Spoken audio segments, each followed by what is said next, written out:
2017. Ano da Palavra.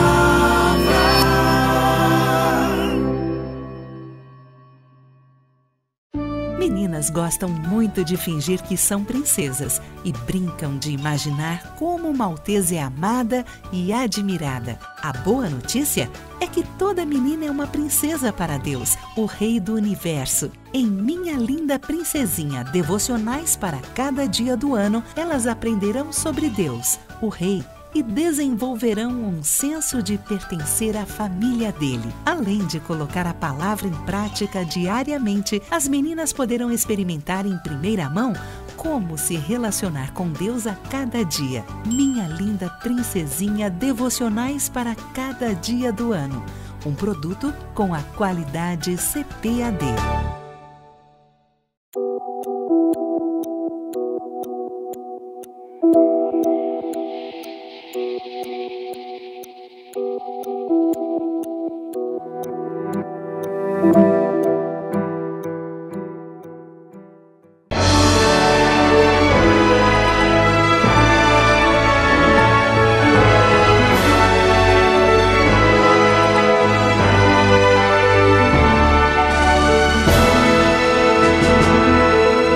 Subsídios.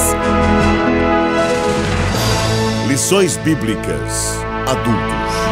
Lição 10. O processo da salvação.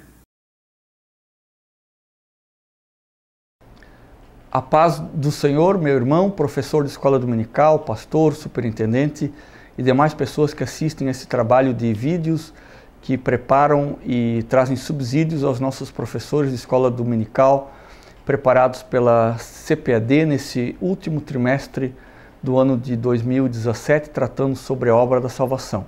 E hoje nós vamos estar falando sobre o processo da salvação, que é dividido em três partes: a justificação, a regeneração e a santificação. Para você ter mais conhecimento a respeito, você pode adquirir o livro que traz o mesmo título da lição, A Obra da Salvação. Lá você vai encontrar aprofundamentos e muitas coisas a mais, além do que você tem na lição bíblica e também assiste nesses vídeos. Por isso é bastante recomendável que você adquira o livro. Ele serve não apenas para o trimestre de aulas, mas ele é muito mais abrangente, podendo compor a sua biblioteca, especialmente na teologia sistemática, onde tratamos sobre a soteriologia. Então é uma obra praticamente imprescindível para a sua biblioteca e por isso nós recomendamos altamente que você tenha esse exemplar também aí na sua biblioteca. Pois bem, vamos então ver a primeira parte desse processo de salvação, que é a justificação.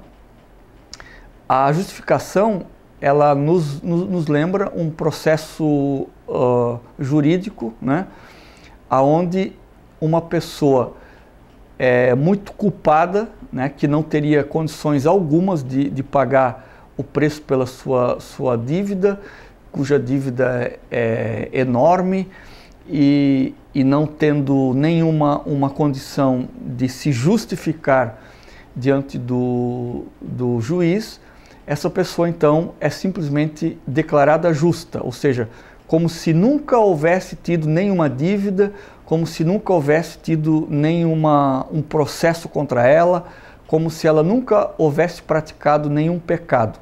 É justamente essa a forma como Deus nos vê nesse processo de justificação que é operado através de Cristo na vida do cristão. Deus olha para nós através de Cristo e nos vê pessoas completamente justos. Claro que esse processo de justificação, ele é um processo que vem imediatamente após o arrependimento e a fé. Nenhuma pessoa que não tenha esboçado fé e arrependimento pode ser justificada diante de Deus de alguma coisa. A condição prévia indispensável, então, é o arrependimento e a fé. Dessa maneira, quando a pessoa confia na obra redentora de Cristo efetuada na cruz do Calvário, ela é declarada justa diante de Deus, como se nunca houvesse praticado nenhum pecado. Claro, isso tudo porque Deus olha para nós não mais a partir daquilo que nós éramos e daquilo que nós somos, mas Deus olha para nós a partir da obra que Jesus Cristo fez na cruz do Calvário. Em vez de enxergar a nossa injustiça, enxergar o nosso pecado e a nossa condenação, Deus enxerga a nossa justificação e a nossa reconciliação com Ele através de Cristo, e por isso então agora eu posso ser chamado um salvo, porque eu me tornei um justo através da obra justificadora de Cristo na cruz do Calvário. E todo crente tem necessidade da justificação, nenhum crente escapa disso, porque se nós não formos declarados justos diante de Deus, não se efetuam os demais processos de salvação que nós já vamos ver em seguida, que é a regeneração e a santificação. Só acontece a regeneração, só é possível, e também a santificação, porque primeiro aconteceu a justificação diante de Deus. Da mesma forma como é impossível, por causa disso tudo que nós dissemos, exatamente por causa da obra de Cristo efetuada na cruz do Calvário, é impossível alguém se auto-justificar, porque os seres humanos não conseguem, dada a sua condição de perdição, a sua depravação no pecado, a sua condenação eterna, por si só, se justificarem de alguma coisa diante de Deus. Somente a obra de Cristo, e Paulo disse que especificamente por causa da ressurreição de Cristo Jesus é que nós fomos declarados justos. A morte de Cristo declara o perdão dos nossos pecados e a sua ressurreição declara que agora nós somos justificados em Cristo. Claro, para aqueles que creem na obra salvadora de Cristo.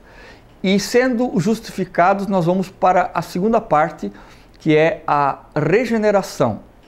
Por regeneração, nós entendemos que a nossa natureza humana está completamente depravada, não tem condições alguma de agradar a Deus em nada.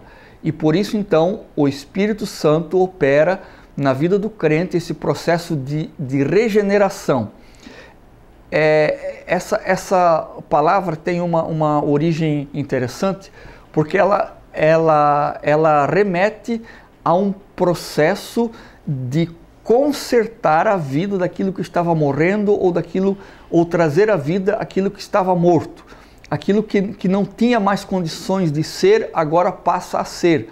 Aquilo que estava condenado à destruição, agora é destinado para a salvação, mas não apenas uma salvação instantânea e momentânea, mas sim como algo que se processa interiormente na vida do cristão, tornando-o agora uma nova criatura em Cristo Jesus. Ou seja, aquilo que antes estava consumido pelo pecado, que estava perdido, que não tinha mais condições alguma de praticar qualquer coisa boa. Através desse processo de regeneração, a vida de Deus é instilada nessa pessoa, a vida de Cristo vem sobre essa pessoa através da pessoa do Espírito Santo, e agora ela passa a ser essa nova criatura feita à imagem de Cristo, conforme está escrito lá em Romanos capítulo 8 e 29. E aí na nossa lição também nós temos as consequências da regeneração na vida do crente, que seria muito importante que cada professor evidenciasse de uma forma bastante clara todas essas consequências que a regeneração traz na vida do crente, especialmente no convívio com os irmãos, que agora, onde havia inimizade, passa a haver amizade, onde havia controvérsia e discórdia, passa a haver concordância e harmonia. como também interiormente na vida do crente, não só exteriormente no relacionamento com os outros, mas também interiormente o crente passa a expressar uma vida de paz, uma vida de serenidade, uma vida de confiança nas promessas de Deus, porque o seu interior está regenerado, e nessa confiança que a regeneração produz na vida do crente, ele também passa a ter agora uma qualidade de vida onde ele está livre dos horrores e dos terrores do pecado, ele está livre da tormenta, ele apazigua a sua alma, ele consegue pacificar o seu coração através desse processo de regeneração que há em Cristo Jesus. Então explique isso detalhadamente para os seus alunos, para que eles possam também, aqueles que ainda não se apropriaram de todos os benefícios da regeneração que há em Cristo Jesus, posso também estar fazendo isso através dessa compreensão mais aprofundada que você, como professor, poderá estar dando para os seus alunos. Completada a justificação e a regeneração, nós vamos agora para a terceira parte desse processo de salvação, que é a santificação. Nós temos dois aspectos da santificação que também precisam ser muito bem explicados e explorados com os alunos. Nós temos um processo de santificação imediata, ou seja, no exato momento em que a pessoa aceita Jesus Cristo como seu Salvador, ela já é declarada santa, e fazendo parte do corpo de Cristo, ela é santa. É claro que é impossível qualquer crente ser completamente santo no sentido de não praticar mais nenhum ato ou não ter mais nenhuma condição no seu coração de pecado. Claro que isso é impossível. Por isso que um grande teólogo do passado, um grande teólogo da Reforma, ele disse que nós somos simultaneamente justos e simultaneamente pecadores, se referindo exatamente a essa condição da conversão em que nós somos santos, mas ao mesmo tempo nós temos que entrar então nessa segunda fase da santificação como um processo. Então nós somos declarados santificados no momento da conversão, Deus passa a nos ver como pessoas santas, mas ao mesmo tempo nós temos que encarar o nosso processo de santificação. E Jesus, ele lança mão de duas coisas para esse processo: a vigilância e a oração.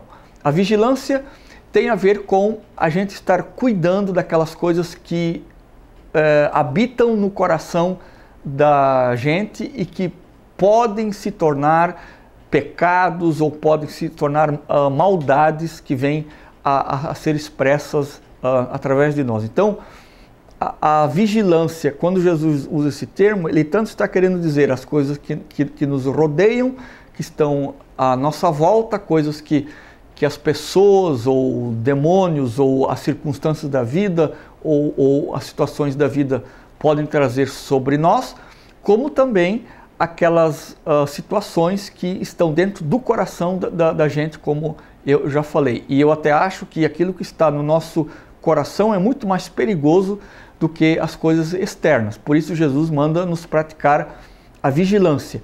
E não existe nada melhor na prática da vigilância do que nós deixarmos que a palavra de Deus perscrute os nossos corações e veja tudo que existe dentro do coração.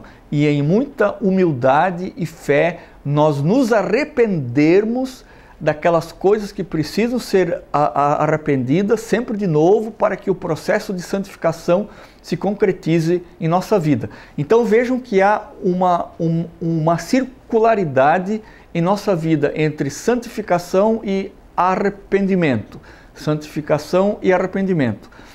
Nessa fase que nós chamamos de processo de santificação, porque ninguém consegue trabalhar a sua santificação como um processo se também não se arrepender daquelas coisas que vem praticando e que não estão de acordo com a palavra de Deus. Então, a vigilância é praticada nesse conversar, nesse deixar-se ler pela palavra de Deus e ela discernir aquelas coisas mais profundas que vão no coração da gente e nos causam muitas vezes prejuízos espirituais enormes se a gente não estiver atento a esse tipo de coisa. Jesus então falou, vigiai, que nós acabamos de explicar como é esse processo, e orai. Então, a partir desse momento que nós discernimos essas coisas no coração pelo prescrutar da palavra de Deus, nós vamos em oração a Cristo para que Ele limpe os nossos corações, para que Ele nos afaste dessas inclinações pecaminosas e maldosas que poluem o coração da gente, apresentando isso diante dele de maneira mais transparente possível, de maneira mais clara possível, porque quanto mais transparente nós pudermos ser diante do nosso Senhor, tanto mais o processo de santificação vai se aprofundando nas nossas vidas. Enquanto nós tivermos covardemente a capacidade de esconder aquelas coisas ruins que estão no nosso coração, o processo de santificação não acontece. Por isso, a santificação é para aqueles que têm coragem de apresentar de maneira completamente desnuda o seu coração diante de Cristo, para que, através da sua operação em nós, pelo Espírito Santo, o nosso coração seja purificado de tudo aquilo que o polui, que o macula, que nos leva ao pecado e à maldade. Portanto, a santificação é um processo imediato, mas também é um processo contínuo na nossa vida, desde que nós nos deixemos levar pela obra santificadora que o Espírito Santo opera nas nossas vidas e nos nossos corações. Portanto, que os nossos alunos, que os seus alunos, aí na escola dominical, aonde você é ministro como professor, quer em grandes centros, quer em pequenas comunidades, que o Espírito Santo lhe ajude a ter graça para que os seus alunos compreendam exatamente o processo de santificação que tem a ver com justificação, regeneração e santificação. Que Deus lhe abençoe em nome de Jesus.